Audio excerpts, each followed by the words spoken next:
Friends, நான் தான் அது பெரியவங்க. இன்னைக்கு நம்ம செய்ய போறோம்னா கடலை உருண்டை எப்படி செய்யணும்னு பார்க்கலாம் வாங்க. அதுக்கு தேவையான பொருட்கள் என்னன்னு பார்க்கலாம் வாங்க. பச்சை நிலக்கடலை, ஏலக்காய் 4, முந்திரி தேவையான அளவு, வெல்லம் தேவையான அளவு.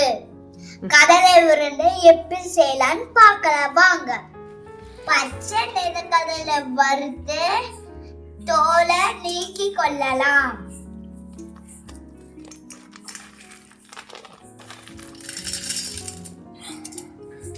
வெல்லத்தை அரைத்தி கொள்ளவும்.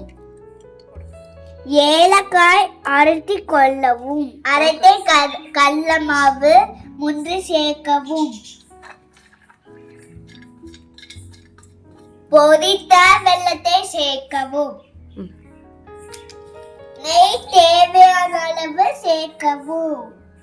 சுத்தமான கைகளால் பிசைந்து கொள்ளவும்.